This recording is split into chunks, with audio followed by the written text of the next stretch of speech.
नमस्कार साथियों, कैसे हैं दोस्तों आप सब। आशा करता हूं कि आप अच्छे होंगे और अपनी आने वाली सभी परीक्षाओं की तैयारी बहुत ही बढ़िया तरीके से कर रहे होंगे। दोस्तों जैसे कि आपने थंबनेल देख ही लिया होगा, आपने देख लिया होगा, हम इसके अंदर क्वेश्चन करेंगे किसके लिए, एमए हिंदी के लिए करेंगे। एंट्रेंस एग्ज़ाम जो अब हमारा रहने वाला है दिल्ली विश्वविद्यालय और बीएचयू, समझ गए। तो उसमें हम कर रहे थे, मॉक टेस्ट कर रहे थे, 100 क्वेश्चन पर डे कर रहे थे। इसमें कि हमने 50 क्वेश्चन कर लिए हैं, बाकी के जो 50 क्वेश्चन हैं आज इस मॉक टेस्ट में करेंगे, समझ गए साथियों। तो जितने भी मेरे साथी हैं जिन्होंने 50 क्वेश्चन पहले के नहीं किए हैं तो वो सभी के सभी क्वेश्चन कर लें, चैनल की प्लेलिस्ट में आराम से उनको मिल जाएंगे। सभी के सभी मॉक टेस्ट जरूर कर लें अपने एग्ज़ाम से पहले। तो जो हमारी मॉक टेस्ट नहीं चल रही थी, ये चल रही थी हमारी मॉक टेस्ट नंबर, जो कि हमारा था 100 क्वेश्चंस 100 मार्क्स के लिए। यहाँ पे हमारा 91 से शुरू करेंगे, 51 से शुरू करेंगे, जो 100 पर एंड होगा, समझ गए। ये हमारा हो जाएगा एमए हिंदी प्रवेश परीक्षा 2021 के लिए बहुत ही महत्वपूर्ण क्लास, जो कि दोस्तों अब जो हमारे एंट्रेंस एग्ज़ाम रहने वाले हैं बीएचयू और ड्यू। दोस्तों जेएनयू का एग्ज़ाम हमारा हो गया है, एमयू का एग्ज़ाम हो गया है और हमारा जामिया का एग्ज़ाम हो चुका है। दोस्तों जेएनयू का तो कोई अभी क्वेश्चंस आते नहीं हैं अभी, पर हमारे जो 2 ऑफलाइन पेपर होते हैं उन सभी के पेपर हमने अपने चैनल पे करा दिए हैं। और आपने अगर वो क्वेश्चंस देख लिए हैं तो आपको पता चल जाएगा कि कितने हमारे मॉक टेस्ट के उसमें से क्वेश्चंस आए हैं। तो हम यही करेंगे अपना मॉक टेस्ट, और बीएचयू और ड्यू में भी हम ये चाहते हैं कि इस बार हमारे जो क्वेश्चन हैं बहुत ज़्यादा देखने को मिले, क्योंकि लास्ट ईयर भी दिल्ली विश्वविद्यालय में खूब क्वेश्चन आए थे, तो इस बार भी जरूर आएंगे, समझ गए साथियों। तो बढ़ते हैं अपने फिर हम मॉक टेस्ट की तरफ। तो क्वेश्चन नंबर पहला आपकी स्क्रीन पर आ चुका है। मेरे सभी साथी सही विकल्प लगाने का प्रयास करेंगे। 4 ऑप्शन आपको दिए गए हैं, चारों में से सटीक उत्तर लगाने का सभी के सभी प्रयास करना। बताइए सही विकल्प क्या होगा। निम्न में से कौन सी बोली पूर्वी हिंदी के अंतर्गत नहीं आती। सही विकल्प लगाने का प्रयास करेंगे दोस्तों। अवधी, बघेली, बुंदेली, छत्तीसगढ़ी। बताइए क्या सही विकल्प होने वाला है। तो जितने भी मेरे साथी इसके अंदर ऑप्शन नंबर सी पे जा रहे हैं, बिल्कुल एकदम ठीक विकल्प हो जाएगा बुंदेली, बिल्कुल ठीक है दोस्तों। तो ये जो आपका है बुंदेली, ये बुंदेली किसके अंदर आती है दोस्तों, पश्चिमी हिंदी के अंतर्गत। सभी याद रखेंगे पश्चिमी हिंदी के अंतर्गत। बढ़ते हैं अपने फिर हम दूसरे क्वेश्चन की तरफ। दूसरा क्वेश्चन भी आपकी स्क्रीन पर होगा। मेरे सभी साथी इसका सही विकल्प लगाने का प्रयास करेंगे। दोस्तों अपनी तैयारी बहुत ही बढ़िया तरीके से कर दीजिए, आपका ड्यू का एग्ज़ाम बहुत ही नज़दीक है। नगरीय प्रचारणी पत्रिका का प्रकाशन कब आरंभ हुआ। बताइए 1890 में, 1893 में, 1896 में, 1900 में। बताइए सही विकल्प क्या होगा दूसरे में हमारा। तो जितने भी मेरे साथी, तो इसका जो हमारा सही विकल्प जाएगा दूसरे में, जो हमारा 52 में option number C. Option number C मतलब 1896, समझ गए साथियों। 1896 इसका सही विकल्प होगा। बढ़ते हैं फिर अगले क्वेश्चन की तरफ। क्वेश्चन नंबर 53 आपकी स्क्रीन पर आ चुका है। अपभ्रंश के प्रथम कवि माने गए हैं। बताइए कौन माने गए हैं। आपके ऑप्शन आपके सामने हैं, सरपा, स्वयंभू, पुष्पदंत या देवसेन। तो इसमें जो हमारा सही विकल्प जाएगा 53 में सही विकल्प जाएगा दोस्तों, बताइए क्या हो जाएगा, स्वयंभू। बहुत बढ़िया, 53 में ऑप्शन नंबर बी इसका सटीक उत्तर होगा। बढ़ते फिर नेक्स्ट क्वेश्चन की तरफ। तो क्वेश्चन नंबर 54 आपकी स्क्रीन पर आ चुका है। यहाँ पे पूछा गया आपको, नगरीय प्रचारणी सभा ने हिंदी साहित्य का जो वृहद इतिहास लिखा तो कितने प्रकाशन कितने खंडों में किया था। इतिहास का प्रकाशन कितने खंडों में किया था। तो 12, 16, 18 या 21। बताइए सही विकल्प क्या होगा। तो जितने भी मेरे साथी ऑप्शन नंबर बी पे बता रहे हैं, ऑप्शन नंबर बी मतलब 16, तो एकदम ठीक विकल्प जाएगा। बढ़ते हैं अपने 55वें क्वेश्चन की तरफ। क्वेश्चन नंबर 55 आपकी स्क्रीन पर आ चुका है। मेरे सभी साथी इसका सही विकल्प लगाएंगे। बिसलदेव रासों का प्रमुख रस कौन सा है। बताइए प्रमुख रस कौन सा है बिसलदेव रासों का।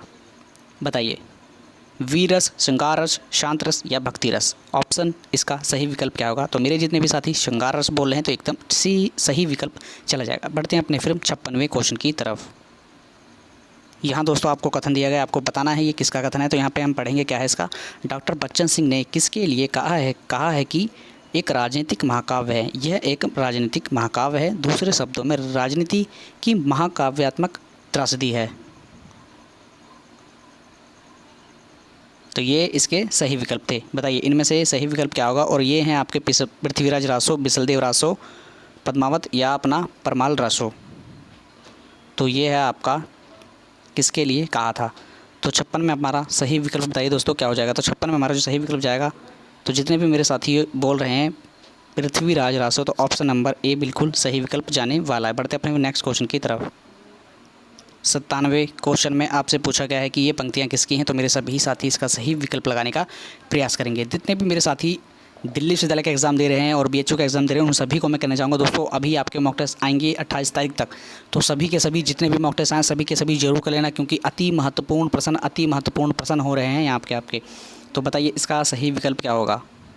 सूरा सो पहचानिए लरे दीन की, हित। तो तुलसीदास, सूरदास, कबीरदास या रहीमदास। 57वें का सही विकल्प क्या होगा दोस्तों? आप सभी ने इतनी देर से देख ही रहे थे, तो ऑप्शन नंबर सी कबीरदास इसका सही विकल्प होगा। बढ़ते हैं नेक्स्ट क्वेश्चन की तरफ।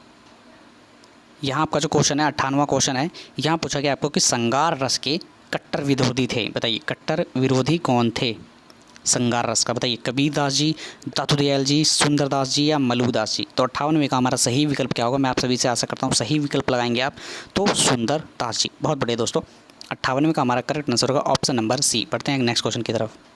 यहाँ आपका आ गया 59वां क्वेश्चन। तो यहाँ पूछा गया है कि किस विद्वान ने रामानंद को किस विद्वान ने रामानंद को आकाश धर्म का गुरु कहा? बताइए डॉक्टर नगेंद्र ने, रामचंद्र शुक्ल जी ने, महावीर प्रसाद द्विवेदी जी ने, हजारी प्रसाद द्विवेदी जी ने। बताइए 59 का हमारा सही विकल्प क्या होगा? तो आशा करता हूँ मेरे सभी साथी बता देंगे कि किस विद्वान ने रामानंद को आकाश धर्म का गुरु कहा। तो यह हमारा जो सही विकल्प जाएगा दोस्तों, बहुत बढ़िया, हजारी प्रसाद द्विवेदी। बिल्कुल सटीक उत्तर जाने वाला। बढ़ते हैं नेक्स्ट क्वेश्चन की तरफ। यहाँ दोस्तों आपकी आ गई बहुत ही महत्वपूर्ण पंक्ति, तो मेरे सभी साथी आशा करता हूँ सही विकल्प लगाएंगे। बताइए मांगी के खैबो मस्ती पे सोइबो तुलसीदास की किस काव्य ग्रंथ की है? बताइए। बहुत बढ़िया दोस्तों, बहुत ही ज़्यादा बढ़िया।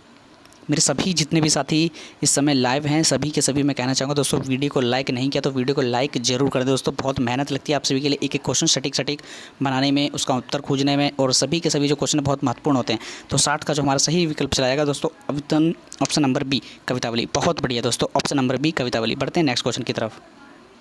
यहाँ दोस्तों आपको क्वेश्चन हल्का सा नहीं दिखेगा, कोई नहीं, यहाँ मैं बताऊँगा आपको। पुष्टि मार्ग को जहाज जात है सो जाको कुछ लेना हो सो लेओ कथन किसका है? बताइए। एवं किसके लिए कहा गया? बताइए। यहाँ पे थोड़ा सा आपका डिफ़ॉल्ट हो जाता है, तो ये किसका है और किसके लिए कहा गया? सूरदास ने विट्ठलनाथ के लिए कहा, या वल्लभाचार्य जी ने सूरदास के लिए कहा, या वल्लभाचार्य जी ने विट्ठलनाथ के लिए कहा, या विट्ठलनाथ ने सूरदास जी के लिए कहा? तो बताइए। तो जितने भी मेरे साथी ऑप्शन नंबर 4 पे जा रहे हैं, विट्ठलनाथ जी ने सूरदास के लिए कहा, तो बिल्कुल सही है। जब सूरदास जी की मृत्यु के उपरांत तब कहा था कि पुष्टि मार्ग को जहाज जात है सो जाको कुछ लेना हो सो लेओ, तो विट्ठलनाथ ने सूरदास जी के लिए कहा था। बहुत ही महत्वपूर्ण था। पढ़ते हैं अपने नेक्स्ट क्वेश्चन की तरफ। यहाँ आपका आ गया 62वां क्वेश्चन। तो यहाँ पूछा है आपको, पंक्तियाँ पूछी गई हैं, आपको बताना है किसकी पंक्ति है दोस्तों। बहुत ही महत्वपूर्ण पंक्ति हैं। अभिधा उत्तम काव्य है किसकी? बतानी है आपको। चिंतामणि, केशवदास, देव या भिखारी दास। बढ़ते हैं 62वें क्वेश्चन की तरफ। तो 62वां क्वेश्चन का सही विकल्प मैं आशा करता हूँ सभी आप सही बताएंगे। तो 62 में हमारा सही विकल्प जाएगा देव कवि। बहुत बढ़िया, देव कवि इसका सही विकल्प जाने वाला है। तो 63वां क्वेश्चन आप सभी की स्क्रीन पर नीचे आ चुका है। तो रीतिकाल के अंतिम श्रेष्ठ कवि माने जाते हैं। बताइए। देव, द्विजदेव जी, पद्माकर जी, मतिराम जी या भूषण जी। बहुत बढ़िया मेरे साथियों, पद्माकर जी, ऑप्शन नंबर बी। जो जितने भी मेरे साथी पद्माकर बता रहे हैं, बिल्कुल सटीक उत्तर जाने वाला है ऑप्शन नंबर बी। बढ़ते हैं नेक्स्ट क्वेश्चन की तरफ। दोस्तों यहाँ पे आपकी बहुत ही फेमस पंक्ति आ चुकी है। मैं आशा करता हूँ सभी बताने का इसका प्रयास करेंगे। जान मिले तो जहान मिले, जान मिले तो जहान मिले नहीं, जान मिले तो जहान। तो ये किसकी पंक्ति है? बताइए। घनानंद की, बोधा की, आलम की या ठाकुर की? तो सटीक उत्तर मैं आप सभी से चाहता हूँ इसका। 64वें का सही विकल्प क्या होगा? बहुत बढ़िया दोस्तों, बोधा, ऑप्शन नंबर बी एकदम सटीक उत्तर जाने वाला है। तो नेक्स्ट क्वेश्चन की तरफ देखते हैं फिर हम। तो क्वेश्चन नंबर 65वां आपकी स्क्रीन पर आ चुका है। यहाँ पूछा गया कि विलायत में दादा भाई नौरोजी को काला कहे जाने पर किसने छोड़ कविताएं लिखी? बताइए किसने लिखी थी? तो ऑप्शन आप पे हो जाएंगे हरिश्चंद्र जी, प्रताप नारायण मिश्र जी, प्रेम घन जी या ठाकुर जगमोहन सिंह जी। तो 65वां क्वेश्चन आपकी स्क्रीन पर आ चुका है। मेरे सभी साथी इसका सही विकल्प लगाने का प्रयास करेंगे। बताइए ऑप्शन 65 का हमारा सही विकल्प क्या होगा? तो ऑप्शन जो हमारा सही विकल्प जाएगा ऑप्शन नंबर सी, प्रेम घन जी। बिल्कुल सही उत्तर होने वाला है। तो नेक्स्ट क्वेश्चन की तरफ हम देखते हैं फिर। तो यहाँ पे आपका बहुत ही सिंपली क्वेश्चन है, आप सभी बताने का पूरा प्रयास रखेंगे। भारतेंदु हरिश्चंद्र के किस नाटक में गंगा का वर्णन किया गया है? बताइए। गंगा का वर्णन मिलता है किसमें? सत्य हरिश्चंद्र में, चंद्रावली में, अंधेरी नगरी में या भारत दशा में? बताइए 66 का सही विकल्प क्या होगा? तो बहुत बढ़िया दोस्तों, सत्य हरिश्चंद्र जी में मिलता है। समझ गए साथियों, सत्य हरिश्चंद्र। पते बढ़ते हैं अपने फिर हम अगले क्वेश्चन की तरफ। यहाँ दोस्तों आपसे कविता पूछी गई है, आशा करता हूँ मेरे सभी साथी इसका सही विकल्प लगाएंगे। तो भारत बारहमासा और देश दशा नामक प्रसिद्ध कविताओं के रचयिता कौन हैं? आपके ऑप्शन आपके सामने हैं। ए हरिश्चंद्र, बी राधा कृष्ण दास, सी प्रताप नारायण मिश्र या डी अंबिका दत्त व्यास। बताइए 67 का सही विकल्प क्या होगा? तो भारत बारहमासा और देश दशा। तो हमारा सही विकल्प जाएगा option number B Radha Krishna Das, option number B. तो नेक्स्ट क्वेश्चन की तरफ फिर हम देखते हैं। तो नेक्स्ट क्वेश्चन आपकी स्क्रीन पर आ चुका है। 68 क्वेश्चन आपकी स्क्रीन पे आ चुका है। तो प्रसिद्ध कविता दी हुई है, आपको बताना है किसने लिखी। सरगो नारक ठिकाना नहीं, तो किसकी है? महावीर प्रसाद द्विवेदी जी की, हरिऔध जी की, मैथिली शरण गुप्त जी की या रामचरित्र उपाध्याय जी की। बताइए 68 का हमारा सही विकल्प क्या जाएगा? तो दोस्तों जितने भी मेरे साथी ऑप्शन नंबर ए बता रहे हैं महावीर प्रसाद द्विवेदी जी, बिल्कुल सटीक उत्तर इसका चले जाना है। तो जब भी क्वेश्चन आए तो direct to direct option number A पे लगाया है ना। तो नेक्स्ट क्वेश्चन देखते हैं फिर। तो क्वेश्चन नंबर 69 आपकी स्क्रीन पर आ चुका है। यहाँ पूछा गया है कि आपको ये कविता किसकी है, समझ गए। एक फूल की चाह शीर्षक कविता किसकी है? माखन लाल चतुर्वेदी जी की, श्रीधर पाठक जी की, सिया राम शरण गुप्त जी की या बाल कृष्ण शर्मा नवीन जी की। तो 68 में आप सही विकल्प बताने का प्रयास करेंगे। क्या विकल्प होने वाला है? तो जितने भी मेरे साथी यहाँ पर 59 में सही विकल्प बता रहे हैं option number C Siya Ram Sharan Gupt इसका सही विकल्प होगा। एक फूल की चाह शीर्षक कविता किसकी है? सिया राम शरण गुप्त की है। तो याद रख लेना। बढ़ते हैं 17वें क्वेश्चन की तरफ। 70 क्वेश्चन आपके स्क्रीन पे दोस्तों, ये आपका 17वां क्वेश्चन हो गया। 70 क्वेश्चन आपके यहाँ पे कंप्लीट हो चुके हैं। इससे के पहले मैंने जो मॉक टेस्ट कराए हैं 50, वो आप सभी जरूर कर लें। तो यहाँ पे पूछा गया है, आपकी पंक्ति आपने पढ़ी होगी, आधा तेल आधा पानी, ये संसद में आधा तेल है आधा पानी है। तो बहुत ही फेमस है, आप सभी को पता नहीं चाहिए। तो ऑप्शन आपके सामने है लीलाधर जगुड़ी, श्रीकांत वर्मा, धूमिल या त्रिलोचन। बताइए क्या सही विकल्प जाने वाला है? तो जितने भी मेरे साथी धूमिल बोल रहे हैं तो एकदम सटीक उत्तर जाने वाला है। तो बढ़ते हैं 71वें क्वेश्चन की तरफ। तो दोस्तों यहाँ पे आपका आ गया 71वां क्वेश्चन। तो 70 कंप्लीट हो चुके हैं।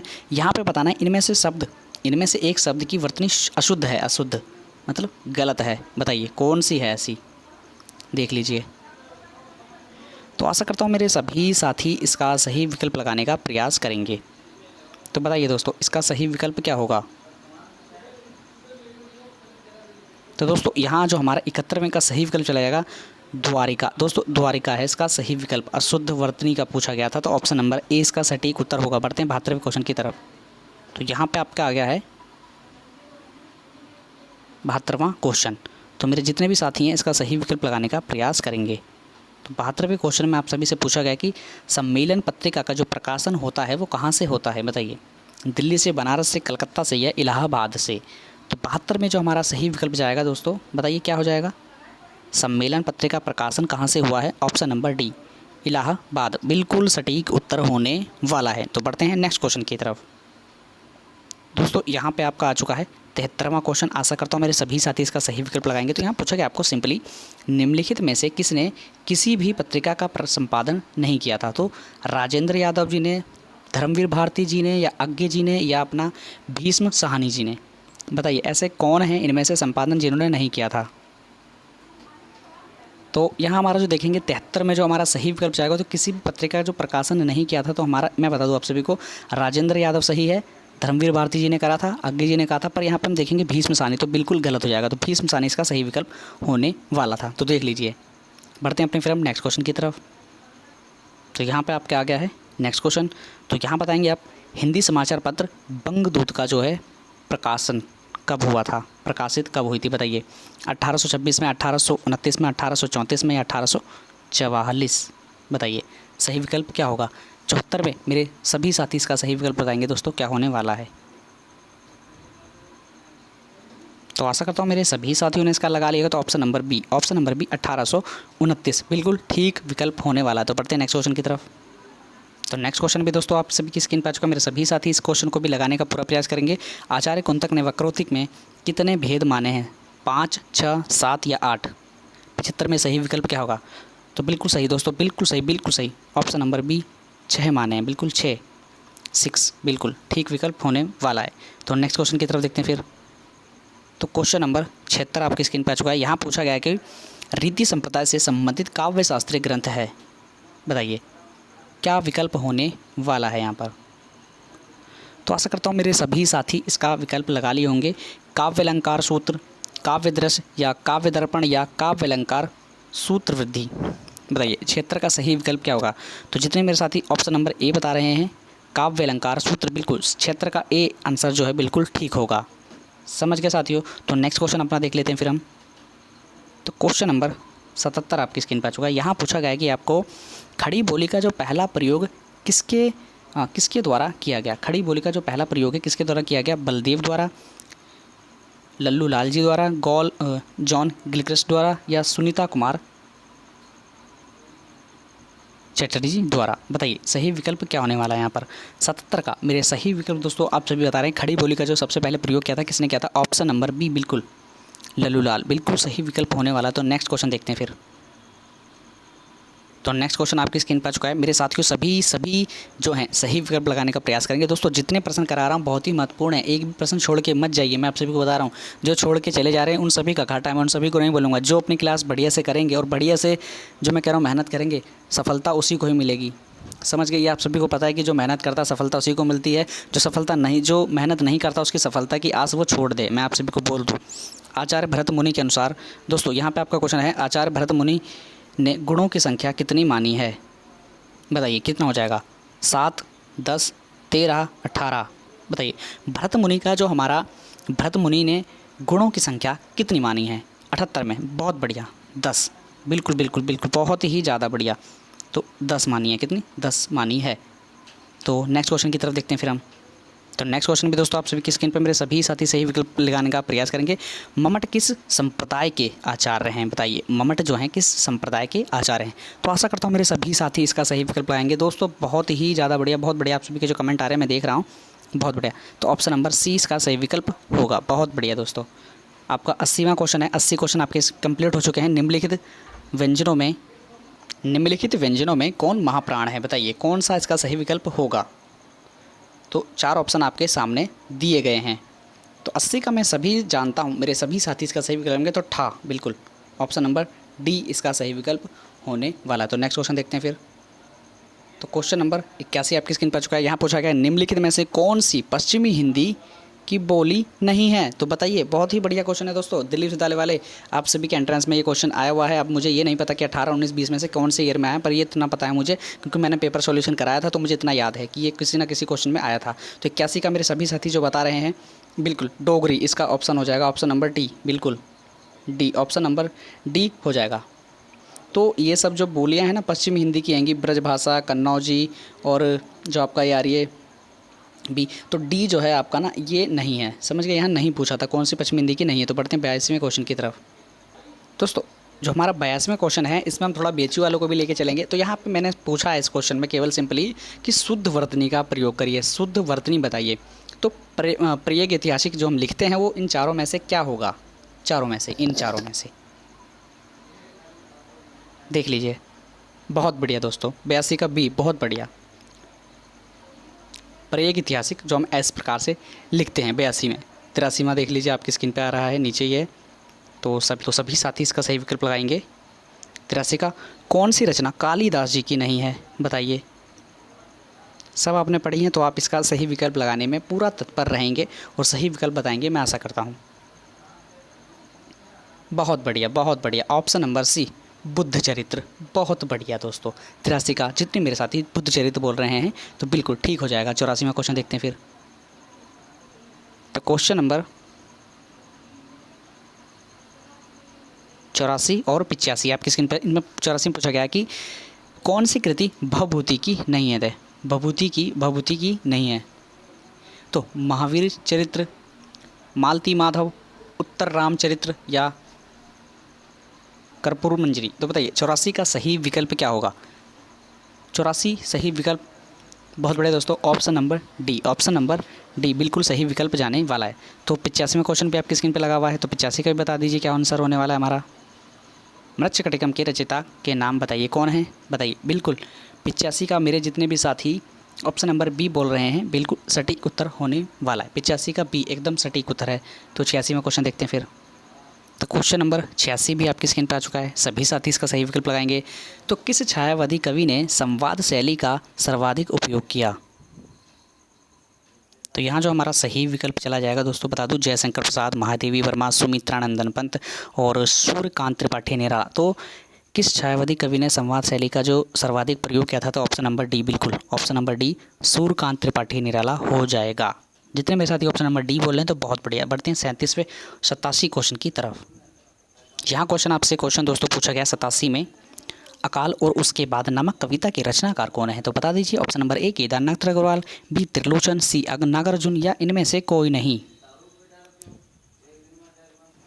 तो जितने भी मेरे साथी ऑप्शन नंबर सी बोल रहे हैं नागार्जुन, बिल्कुल ठीक आंसर जाने वाला है। तो बढ़ते हैं अपने 88वें क्वेश्चन की तरफ। तो यहाँ पे आपसे जो पूछा गया है 88 में, बिल्कुल साथियों, बिल्कुल 88 में पूछा गया आपको कि भारतेंदु कृत भारत दुर्दशा किस साहित्य रूप का हिस्सा है? कथा साहित्य, नाटक साहित्य, संस्मरण या जीवन साहित्य? बताइए चारों में से सही विकल्प क्या होगा?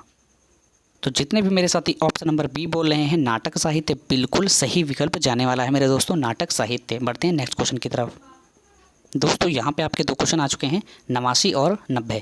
तो यहाँ पूछा गया कि रस मीमांसा और रस सिद्धांत के संबंधित पुस्तक किसकी है? बताइए। और 90 में पूछा गया कि मुफ्त का यश नामक कहानी के रचनाकार कौन है? तो बताइए सही विकल्प दोनों में क्या होने वाला है? दोस्तों जो हमारा 89 का जो सही विकल्प जाएगा दोस्तों, बहुत बढ़िया, option number D, Ramchandra Shukla, बिल्कुल बहुत बढ़िया। बात करें कि हमारा जो मुफ्त का यश नामक कहानी के रचनाकार कौन है, तो इसका भी सही विकल्प बता दीजिए दोस्तों जल्दी से। बिल्कुल साथियों, ऑप्शन नंबर सी, प्रेमचंद्र जी इसका सही विकल्प होने वाला है। तो नेक्स्ट क्वेश्चन की तरफ देखते हैं फिर। तो क्वेश्चन नंबर 91 आपकी स्क्रीन पर आ चुका है। मेरे सभी साथी इसका सही विकल्प लगाने का पड़ेंगे। तो यहाँ पूछा गया कि कहानी सदैव जीवन का एक विशेष अंग रही है, ये कथन किसका है? जयशंकर प्रसाद जी का, यशपाल जी का, रागे राघव जी का या प्रेमचंद्र जी का? बताइए सही विकल्प क्या होगा? तो जितने भी मेरे साथी ऑप्शन नंबर इसके अंदर डी बोल रहे हैं प्रेमचंद्र, बिल्कुल ठीक विकल्प जाएगा ऑप्शन नंबर डी, प्रेमचंद। बढ़ते हैं नेक्स्ट क्वेश्चन की तरफ। दोस्तों दो क्वेश्चन आपकी स्क्रीन पे डायरेक्ट टू डायरेक्ट आए हैं। तो 92 और 93 सही विकल्प लगाने का प्रयास करें मेरे साथियों। रानी केतकी की कहानी की भाषा कहा जाती है, क्या कहा जाती है? बताइए दोस्तों, खड़ी बोली, हिंदुस्तानी, उर्दू या अपभ्रंश? और 93 आपका हिंदी भाषा के इतिहास को प्राय कितने भागों में, कितने कालों में वर्गीकृत किया गया है? तो जो हमारा 92 का सही विकल्प जाएगा तो हमारी जो किस भाषा में? तो हिंदुस्तानी, बिल्कुल बी ऑप्शन हो जाएगा। कि बात करें कि जो हमारा कितने भागों में है, तो यहाँ पे ऑप्शन नंबर हमारा जो हो जाएगा ऑप्शन नंबर ए, बिल्कुल 3 हो जाएंगी, समझ गए, 3 भागों में, बिल्कुल 3 भागों में। बढ़ते हैं नेक्स्ट क्वेश्चन की तरफ। तो मेरे साथियों नेक्स्ट क्वेश्चन 94 क्वेश्चन, मात्र आपके इसके बाद 6 क्वेश्चन रहेंगे 100 क्वेश्चन के लिए। तो सभी क्वेश्चन देख लीजिए, इंपॉर्टेंट हैं आप सभी के लिए। जो बच्चे छोड़ के चले जा रहे हैं उन सभी के लिए मेरे कुछ भी नहीं बोलूँगा, पर जो बच्चे इस समय देख रहे हैं वीडियो, उन सभी को मैं दोस्तों बोलना चाहूँगा, दोस्तों मेहनत करिए, आपको सफलता जरूर मिलेगी। तो बताइए अर्धमागधी अपभ्रंश से इनमें से किस बोली का विकास हुआ? बताइए पश्चिमी हिंदी, बिहारी, बंगाली या पूर्वी हिंदी? तो सभी साथी सही विकल्प लगाने का प्रयास करेंगे। तो बहुत बढ़िया दोस्तों, ऑप्शन नंबर डी, बिल्कुल ऑप्शन नंबर डी, पूर्वी हिंदी। बढ़ते हैं नेक्स्ट क्वेश्चन की तरफ। तो नेक्स्ट क्वेश्चन भी दोस्तों आप सभी की स्क्रीन पे आ चुका है। तो यहाँ 95 में पूछा गया आपको हिंदी साहित्य का अतीत भाग 1 के लेखक कौन है? बिल्कुल सिंपली आपसे यही पूछा गया कि महावीर प्रसाद द्विवेदी जी हैं इसके, विश्वनाथ प्रसाद मिश्र जी हैं, डॉक्टर माता प्रसाद गुप्त जी हैं या अपने विश्व विद्यानिवास मिश्र? बताइए सही विकल्प क्या होगा? तो जितने भी मेरे साथी ऑप्शन नंबर बी बोल रहे हैं तो बिल्कुल सटीक उत्तर जाएगा ऑप्शन नंबर बी। बढ़ते हैं नेक्स्ट क्वेश्चन की तरफ। 96वां क्वेश्चन दोस्तों आप सभी की स्क्रीन पर आ चुका है। मेरे सभी साथी इसका सही विकल्प लगाने का प्रयास करेंगे। यहाँ पूछा गया आपको कि जॉर्ज ग्रेसन का इतिहास ग्रंथ modern vernacular literature of northern Hindustan का जो प्रकाशन वर्ष कितना है? बताइए 1887, 1888, 1889 या 1890? तो बिल्कुल दोस्तों जितने भी मेरे साथी 1888 बोल रहे हैं, बिल्कुल सही विकल्प जाएगा 1888। नेक्स्ट क्वेश्चन की तरफ देखते हैं फिर। तो क्वेश्चन नंबर 97, 98 दो क्वेश्चन आपके स्क्रीन पे हैं। तो हिंदी साहित्य का हालावाद के प्रवर्तक बताइए कौन होते हैं? और भारत का जो शेक्सपियर किसे कहा जाता है? बताइए, बहुत ही इंपॉर्टेंट है आप सभी के लिए, तो ये आपको आने चाहिए। जितने मेरे साथी को आते हैं तो बहुत बढ़िया तैयारी है उन सभी की। तो बताइए हालावाद के प्रवर्तक। दोस्तों हालावाद के प्रवर्तक माने जाते हैं प्रेमचंद्र जी, प्रसाद जी, अयोध्या सिंह उपाध्याय जी या अपना हरिवंश राय बच्चन जी। तो जितने मेरे साथी हालावाद के प्रवर्तक हरिवंश राय बच्चन बता रहे थे, बिल्कुल सही हो जाएगा दोस्तों। हरिवंश राय बच्चन से हालावाद हरिवंश, तो ऐसे ट्रिक बनाइए और याद कर लीजिए। तो 98 का देखेंगे हम, भारत का शेक्सपियर किसे कहा जाता है? बताइए दोस्तों शेक्सपियर किसे कहा जाता है? ऑप्शन आपके सामने है, ए रहीम, बी तुलसीदास, सी कबीर या डी कालिदास। बिल्कुल दोस्तों मेरे जितने साथी बोल रहे हैं ऑप्शन नंबर डी बिल्कुल सही उत्तर जाने वाला है। तो नेक्स्ट क्वेश्चन देखते हैं फिर। यहाँ आपके दोस्तों 99 और 100 बिल्कुल कंप्लीट होते हैं कि हिंदी के प्रथम कवि कौन है, अमीर खुसरो, शरपा, स्वयंभू या इनमें से कोई नहीं। और आपका जो 100 क्वेश्चन है, 100वां क्वेश्चन दोस्तों आपसे, जिसमें हर बार मैं कमेंट बॉक्स में आंसर पूछता हूँ, कलम का सिपाही किसे कहा जाता है, बताइए। ये आप मुझे कमेंट बॉक्स में बताएंगे। और 100 में से आपके क्या स्कोर रहा ये बताएंगे। यहाँ पे की जो 50 क्वेश्चन हुए थे 51 से 100, तो इसमें क्या स्कोर रहा आपका ये बताना है। और जो लास्ट इस वीडियो थी उन सभी का एवरेज टोटल निकाल के आपका 100 में से कितने आ रहे हैं, 80 90। क्योंकि दोस्तों दिल्ली विश्वविद्यालय में बहुत अधिक कट ऑफ जाती है, तो 90 80 क्रॉस मार के रखना, क्योंकि एंट्रेंस का दोस्तों मैं बता दूँ बहुत ज़्यादा हाई रहता है। अगर आप मेरिट पे लेंगे तो मेरिट में केवल दोस्तों उन्हीं का होता है जो दिल्ली विश्वविद्यालय से BA ऑनर्स हिंदी में के होते हैं। यहाँ पे एंट्रेंस में सभी बच्चे आते हैं, तो बहुत अच्छी तरीके से तैयारी कर लेते हैं। इसका जो रैंक है अच्छी चली जाती है, कट ऑफ जो है बहुत हाई हो जाती है। जो आप सभी को पता है कि 400 में से 400 अधिक मारे थे पिछली बार, तो 10 बच्चों ने मारते, तो आप सभी का स्कोर अच्छा रहना चाहिए। तो 80 90 स्कोर रहना चाहिए। आप सभी मुझे कमेंट बॉक्स में बताएंगे। और कलम का सिपाही जो है इसका सही विकल्प बताएंगे। इसका सही विकल्प क्या होगा। तो हिंदी का जो प्रथम कवि है दोस्तों, इसका आंसर भी आप मुझे बता दीजिए। बिल्कुल दोस्तों जितने मेरे साथी बोले शरपा, बिल्कुल सही हो जाएगा, बिल्कुल सी। तो 100 का आंसर आप मुझे कमेंट बॉक्स में बताएंगे। और आपको वीडियो कैसी लगी आप सभी मुझे ज़रूर बताएंगे। दोस्तों आप मुझसे डायरेक्टली बात कर सकते हैं, मेरी इंस्टाग्राम आईडी नीचे दी हुई है। कुछ भी आपको अपने लाइफ से रिगार्डिंग या अपनी जो कोर्स से रिगार्डिंग कुछ भी आपसे डिफ़िकल्टी लगती है, कुछ भी परेशानी आती है, तो आप मुझे डायरेक्ट टू डायरेक्ट बात कर सकते हैं इंस्टाग्राम पर। समझ के साथियों, तो नीचे डिस्क्रिप्शन में हमारा टेलीग्राम चैनल का लिंक भी आ रहा है। तो टेलीग्राम चैनल पे आपको ये जो क्लास की PDF है वहाँ मिल जाएगी। मैं आपको आज इसकी PDF प्रोवाइड करा दूंगा विद आंसर के सॉल्यूशन के साथ। तो यही वीडियो को हम एंड करते हैं दोस्तों। जय हिंद, जय भारत।